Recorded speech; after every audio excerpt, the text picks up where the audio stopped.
It's funny, when we launched, we were like, if we get 10,000 people using it, we'll be happy, you know? And then all of a sudden it was like, oh, wow, what did we do? Mm-hmm. And, we've got bottles of like just whiskey overflowing everywhere in the office, and it's taken on a life of its own. So, yeah, that's Sounds where we're like at a right horrible now. situation to be in. It's a real Yeah, bummer. tough I life. regret my decision every day. It was a huge mistake. No, it's awesome. It's definitely, I kind of pinch myself every day that I get to do this for a living. This episode of the Bourbon Pursuit podcast is brought to you in partnership with thewhiskeywash.com, a lifestyle website for news and reviews for people who like whiskey and for those who think that a life without whiskey has no style. Thewhiskeywash.com. And welcome back to another episode of the Bourbon Pursuit podcast. My name is Kenny. Today on the show we have Mikael Mossberg, who is the co-founder and CEO of Distiller. And we have Ryan here today also. Ryan, how you doing today? Doing good, Kenny. It's fall time, as we talked about in the last episode. I've got to try another awesome release, the Parker's, the malt, over the weekend. And normally, I always make fun of Scotch people saying it tastes like twigs, but I was really impressed with it. It's something different that I'd like to have on the liquor cabinet, next to all the bourbon, but I was really impressed with it. I totally agree. It really caught me by surprise because I remember last year, or even, 6 months ago, whenever it was when they announced the new Parkers, I was thinking to myself, like, oh gosh, here we go. This is going to be just abysmal. Like, nobody's going to want it. It's going to be a shelf turd. It's going to sit up there forever. And there was a guy at my office, it was down at the Evan Williams Experience. You can go and you can get your gift shop price tax. And he went and got it since he was there. And he brought it back to the office, immediately opened it up. And I was like, all right, well, let's taste it. Let's see what this is all about. And I was like, this isn't actually too bad. Like, I was expecting it to be like this more like overpowering like Scotch taste to it, and it's actually something that I think it's very unique when you get it into perhaps like a blind tasting or something like that. You kind of like throw that one out there and kind of see what people's reactions are. Now that's what I think is really cool about it. The other thing is that it's also like $100, $140, whatever it is, when you can get it at retail. So having something just to be out there for a blind tasting is a kind of a tough one to swallow. Yeah, for sure. But it's definitely a nice change of pace, when pretty much all I drink, and I'm sure mostly, is bourbon, and it was just a real, nice little twist, on the palate. And so I think that the thing that's really great about it is it doesn't have that over like bitter flavor, that peatiness flavor that you would find in a Scotch. It's not bitter, so I think it's something really good to kind of add onto the shelf. I agree, and you could probably find an awesome review about it with our next guest. This app, but I do go to the Distiller app for a lot of reviews and just see what's new in the whiskey world. So why don't we introduce our guest? Yeah, so let's go ahead and do that. So today on the show we have Mikael Mossberg, who is the co-founder and CEO of Distiller. Now I think that we're breaking new grounds today because we're having an app on the show, right? It's not an actual distiller, right? It's an app where you kind of look. I guess if people are familiar with an app called Untapped, like when it comes to beer, that's sort of kind of like maybe the same exact thing. Or maybe you can call this like the Yelp of whiskeys, whatever it is. But I'll let our guest talk about it here in a second. So Mikael, welcome to the show. Thanks, guys. Appreciate it. Glad to be on the show. Great. So, I guess we'll kind of start it off and say, give us a background and kind of a history about, who you are and what led you up into Distiller. Yeah, definitely. So I was working in the music industry for a while and was becoming just a fan of whiskey, more and more. I'd always sort of enjoyed it from, I think, probably going back as far as college. I remember thinking that Maker's Mark and ginger ale was like the greatest thing I'd ever discovered. And then, I kind of started trying more stuff here and there and, enjoying some like blended scotches, but really not getting too much into like deep into the whiskey world and really kind of experiencing some of the really good stuff. Then I started back in probably like 2010, I want to say. I joined the Los Angeles Whiskey Society here at the Seven Grand, which, if anybody listening hasn't been to that bar, it's a fantastic, amazing selection, probably one of the best whiskey bars in the country. But they're in downtown LA, and started going to that and just, falling in love, just buying stuff like crazy. And I had this idea this app, and kind of started jotting down notes in notebooks and writing up kind of proposals and product sketches and going back as far as 2011, I think. So in 2013, me and my co-founder got to work on it and haven't really looked back since. So I guess talk a little bit more about like what the app, like what is Distiller? Like what would you categorize it as? Yeah, Distiller is a recommendation and discovery app.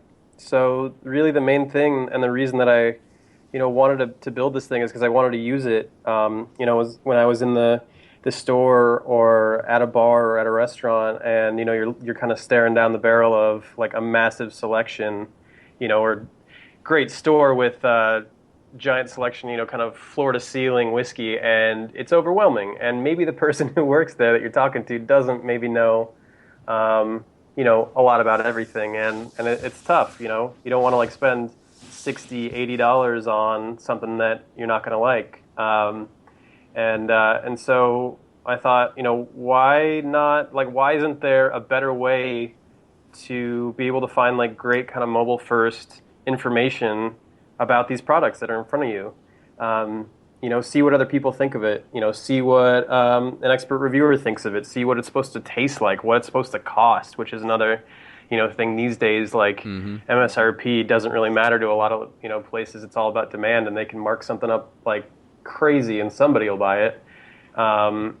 So that's kind of the idea behind it, and that's really what we try to stay true to. Like lowering the barrier to entry, being unassuming. It's not just a place for connoisseurs; it's a place for everybody. Whether you're buying your first bottle of whiskey or you've been at it for 60 years. It's kind of supposed to be for everybody, and make it easier and fun to discover this stuff. So that's really what the app is about, and that's at the heart of what we do.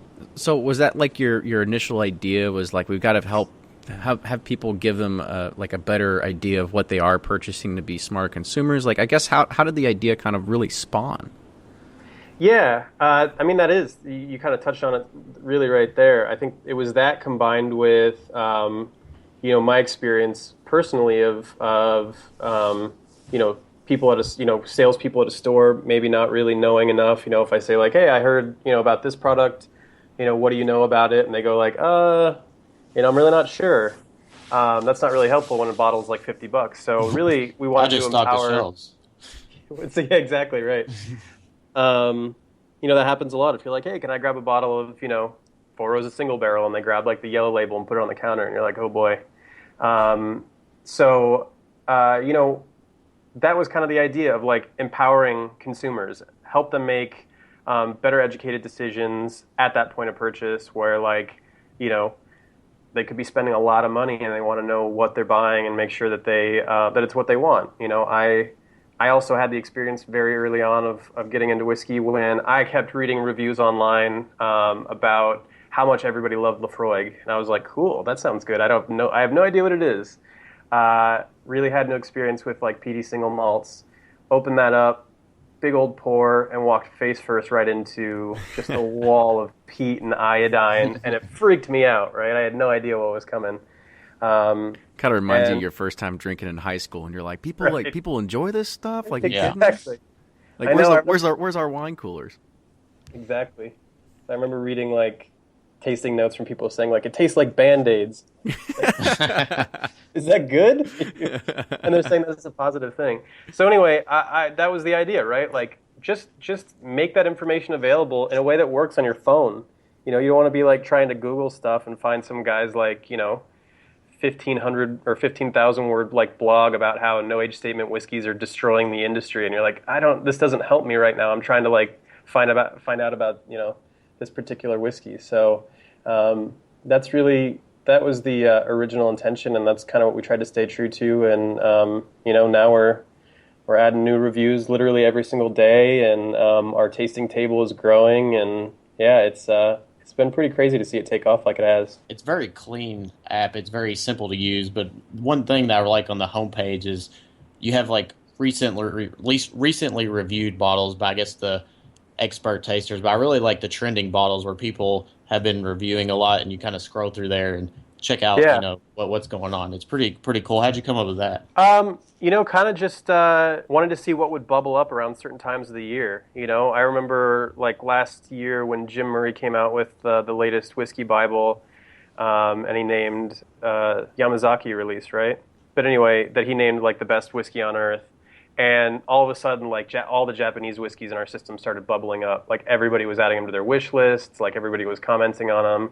And it's cool to see things like that happen. Like seeing around, Kentucky Derby, like what bourbons start bubbling up. See around like the holidays, what things people say they're buying and adding to their wish lists. And we wanted to make that a big element of what was going on in Distiller is not just the expert reviews, but getting the other side of the table, like what do your fellow consumers think? What do your fellow, bourbon fans think or single malt fans think about these products? And I think it was just an attempt to show both sides of the coin and really give a full picture for every whiskey. No, I totally agree. And I think, I was able to take kind of a quick test run to the site here just a few hours ago before we started this, because I know Ryan had been using it, and I've got a pretty good stockpile of stuff at home. So I always kind of just walk around the stores all the time. And I'm very narrow-minded, right? I'm thinking like bourbon only, like get me out of this blended crap. I'm not going to touch scotch, whatever. I've got this very, very narrow mindset.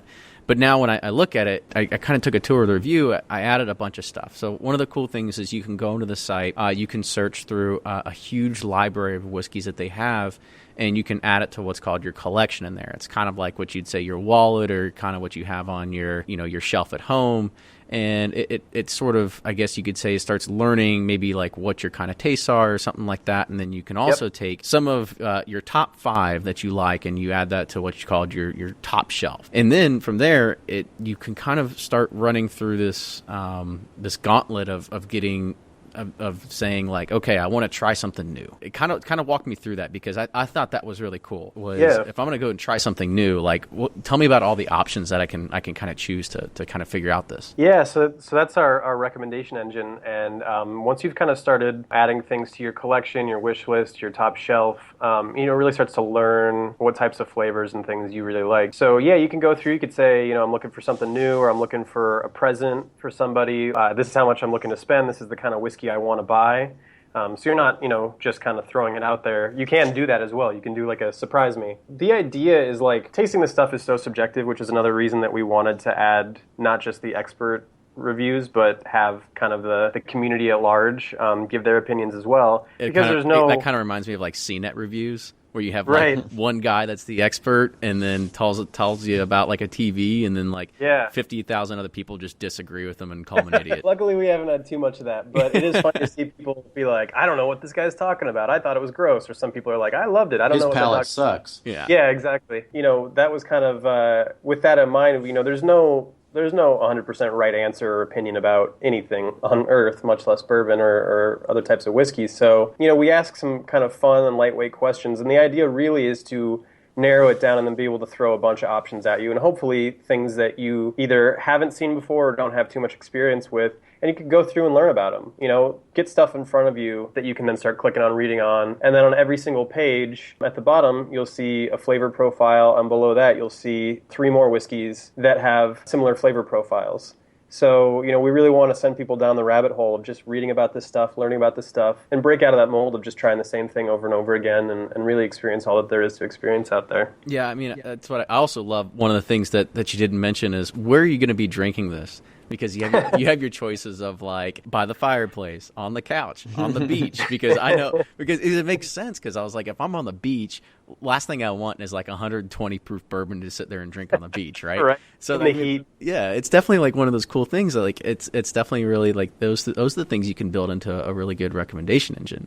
And now, yeah, exactly. That's kind of it's a bit of it's like a wizard right now, I guess, is the like Web 1.0 way of calling it. It does some cool stuff in the background, like learning about the individual who's going through once they've kind of they've rated certain spirits or added them to their lists or whatever, and that's kind of cool, and that's going to continue to evolve over time to where it's going to get even smarter and even better, and have really cool kind of replay value. So it's not just like the same questions every time. It's a big part of what we do, and something that we love, and And just like all the other features, we're putting a lot of attention into it, so it's going to continue to evolve over time. So where do you find these expert reviewers? How do you go about, I guess, qualifying them and say, well, you are worthy of the reviewer?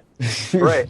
Well, the first step was knowing that I was not worthy, right? And I said, I feel like I know what I'm talking about, but I am nowhere near qualified to be an expert. So it was kind of an interesting process. We started at very, very first, we started reaching out to bloggers that we liked. And we were like, hey, this is what we're doing. Do you have any interest in coming to write reviews? I would say the vast majority of the bloggers, and we had really gone through kind of a painstaking process of trying to pick out the very best ones that we respected and that we really loved and we read a lot. I would say the vast majority of them didn't even respond. Then we got some responses from some really great ones, but I think of course we were very early on, and they probably get emailed all the time. People asking them if they want to write a book or participate in their blog or come speak at something. So understandably, I think a lot of them were hesitant. So we realized that's not going to be a way for us to get a bunch of reviews. We're going to have to do this ourselves, because we knew we didn't want to source them from other places, because we knew we wanted it to be specifically written for your phone. And if you're reading like a 4-paragraph review on your phone when you're trying to make a purchase decision, it's just impossible, and that defeats the whole purpose. So we started looking at who we thought would be really good at this, and one of our first thoughts was, bartenders that really respected whiskey bars in the country. And so we started talking with, a bunch of people kind of in that world. We talked with guys at Longman and Eagle in Chicago. We talked with guys at 7 Grand here in LA, and, just kind of bars like that all over the country, bars that you see pop up on every single best whiskey bar in America list. And we kind of started that way, and then started meeting, through them, through their networks, meeting other people. And then we met a woman named Stephanie Moreno, who used to be the spirits buyer at Astor Wines and Spirits in New York, which is considered one of the best, wine and spirits retailers in the country. Her brain is like an encyclopedia when it comes to spirits. I mean, all types of spirits. And we just kind of a lot of adjectives. You know what? Her reviews are amazing, because they're not, you read some reviews sometimes where you're like, you're just making up words now, aren't you? Exactly. And she really, it's pretty cool, going through like a tasting with her, and we'll do that a lot with the staff when we're all together, is she really, she could pick out things. She can really help you kind of understand what went into making that specific product, and the smells and the taste that you're gonna, that are gonna pop up while you're going through it, and what water is gonna do at certain levels to it, and what flavors it's gonna bring out. And she's just a fantastic writer and knows so much about this stuff. And so we started going down that path, really, of spirits buyers at really great retail chains. They are exposed to just as many products, maybe more, that a lot of the great bartenders are, because they've, got stuff coming through their stores all the time, and they have to understand them, they have to taste them, they have to know the history and the, everything that goes into it. And so that's now where we get a lot of people, and they all get interviewed by Stephanie. They'll do sample reviews for us. They all review the same thing. So it's kind of a litmus test. If they can handle the time commitment and they're excited about it, and they get the idea, and their writing is good, and they are able to kind of show that they have great palates, then we move forward. So it's a kind of a rigorous interview, multi-step interview process and writing tests and all that, but we feel like it's worth it, Yeah, it was, Awesome. It's funny you say that. I was actually on your site, and I saw oh, cool, you have open positions available. Let's go check that out. And I go down, and it says oh, you're actually hiring folks to sit there and drink bourbon or drink whiskey, and you're going to pay them for that, and it's worldwide. But it sounds like it's a pretty intense process to go and be able to be that person. Well, yeah, I mean, it's never, there's always going to be people who don't agree with your review, but I think if you really make sure that you go through the process of doing your due diligence and making sure that the person who is writing the review, really has some business being there and writing that stuff, I think then you can feel confident in standing behind your review if somebody doesn't agree with it. I think if we were just hiring anybody and it was like, yeah, I like bourbon, I've got a bunch of them in my house, I'll write stuff. That's not Somebody good enough. like me. Yeah, that wouldn't be good. throw me $20, I'll write whatever you want. Yeah. Right. Somebody like me. So, we feel like there's a lot of responsibility, that we have to put good information out there when people are using us and trusting us when making big purchase decisions or buying gifts. That's a lot of people, or that's a lot of trust that people are putting in you, and we take it seriously. We're not just doing this as a hobby. This is our full-time job for a team of people, and we take it really seriously. So that's kind of why we go through that rigorous process. But and I think the other thing that I really love about the reviews is that your reviews in your sections is almost kind of like Amazon's, right? You have like one or two reviews that are like, the most helpful and the least helpful review.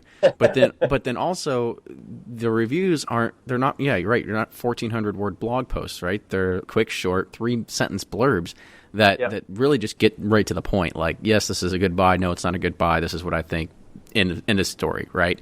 So it's nothing that, you can be drawn out. You can actually pull it up when you're at the store and you can kind of go and look at it. But this is deceptive. It's deceptive because it's a lot of data goes into each review, but like the text that goes into it, we try to keep really short because if you're reading a bunch of different reviews, you want them to be short. But if you got the flavor profiles and all the different kind of data that goes into it, like from barrel type to proof to age to history of it, that we put into the description and all that. So there's a lot of data in there that maybe traditionally would be in the body of a blog post. We pulled that out, organized it so you can quickly get that data, read the review, read the description, and get a clear view of what's in that bottle within a few second period. So I guess sorry. I was gonna throw out a question to you guys. Like, so I guess what kind of drinking glasses do you usually use, like when you're tasting bourbons? I'm a Glencairn man myself. We've got a bunch of different tumblers. We've got all sorts of different glassware. But actually, recently, the fine folks at Westland in Seattle, because that's where our office is based, just donated a bunch of Glencairns to us as well. So that's definitely what we use, at least in the office. Yeah. What about you, Ryan? I used to just do rocks glasses, but you got me onto the Glencairns because it shoves it right up in your nose and you can kind of get a good whiff of it and drink at the same time. I feel like a kind of a tool when I drink out of it, but it does. I do like it now. So you got me on that. Yeah, I guess when you're doing it, you feel like a little snooty, but I got my pinky up and all this stuff. What's funny is a lot of times when or one of the fun things about doing what we do is we get all sorts of stuff coming through our doors, and my friends take full advantage of that. So every once in a while, like I'll just have my living room will be packed with 10 of my friends, and they're all sitting there waiting for pours of something. It also makes it a lot easier to kind of dole out good kind of samples of stuff. I feel like I don't think that was the intended effect of the Glencairn, but it's not too big of a glass, so it's kind of helped in that regard too. So, I mean, I asked this because you guys, I found a pretty cool little tidbit, from one of our past guests. If anybody remembers Marianne Barnes, she's the master distiller at the formerly named Old Taylor Distillery. And I follow her on Facebook, and she had a pretty cool little tidbit that she threw out there. And she says that she was searching through some stuff, and she found some grappa glasses. I don't know. I'm just a hick from Kentucky. I don't know what to tell. Grappa's terrible.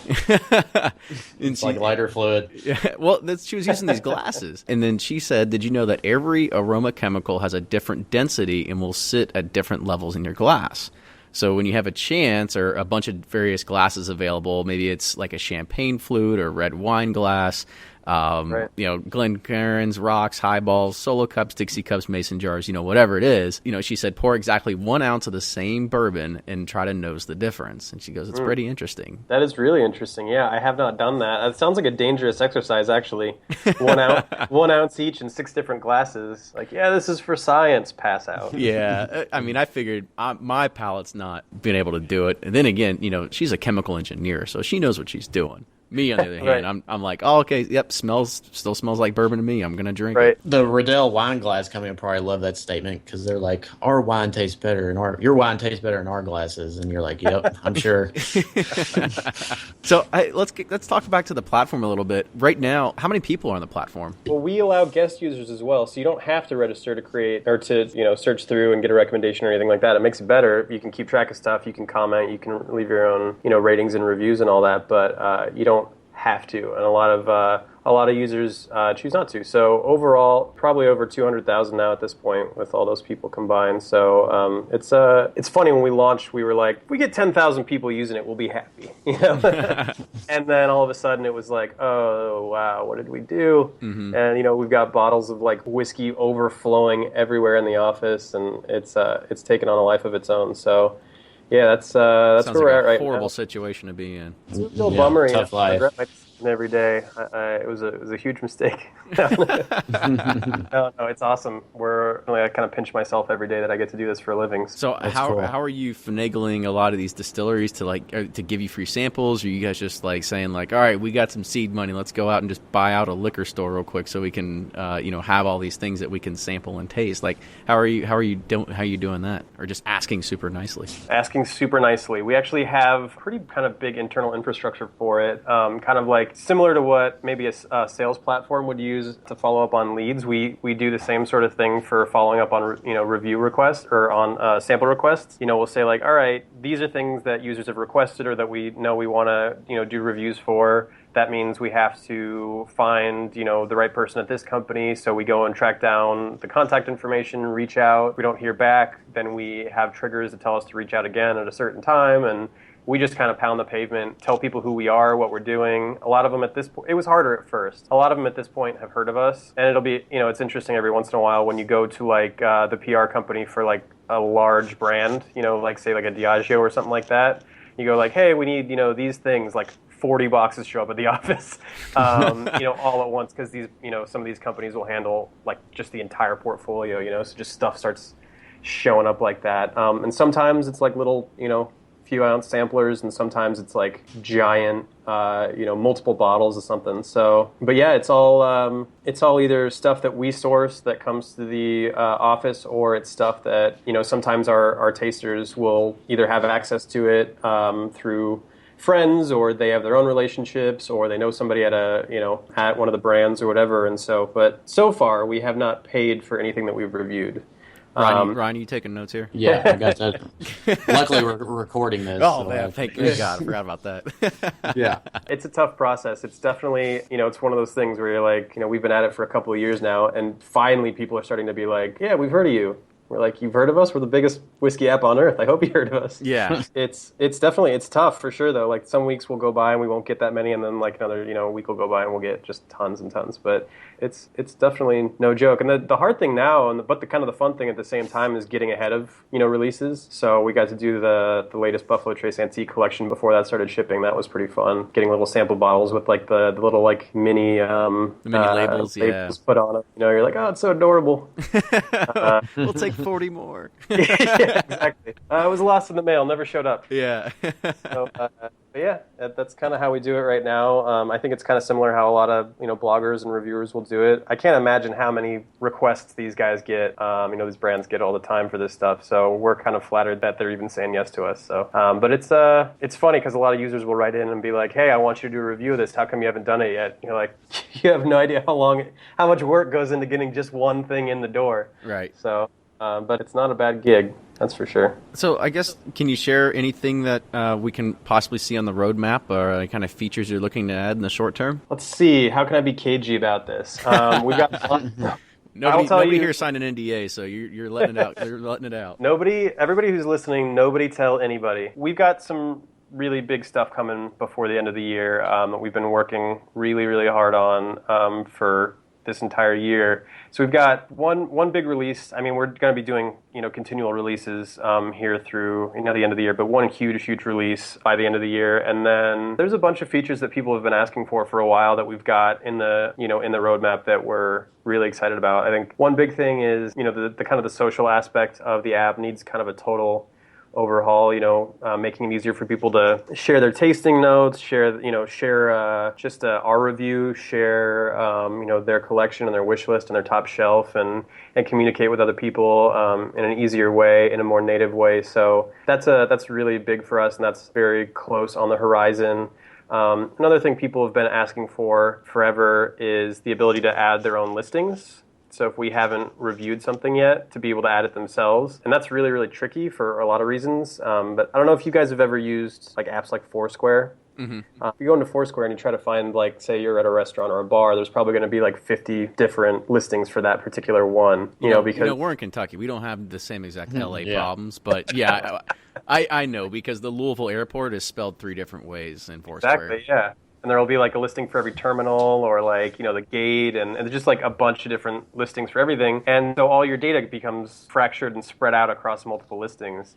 So we have been working on a way for, talking about a way for users to be able to add their own listings, but have it not like fracture in that way, so that like maybe a user can create a listing and then we merge that with like the master, and so like all of them kind of get sucked into this one listing. So there's a bunch of different ways we're kind of approaching that problem. That's going to be next year as well, hopefully. I mean, there's a bunch of stuff, and I'm like trying to pick out the things that I can talk about without like my team sending me furious messages after this. But I will say this, like we're kind of a lot of the features that people have been asking for a while are very kind of close on the horizon.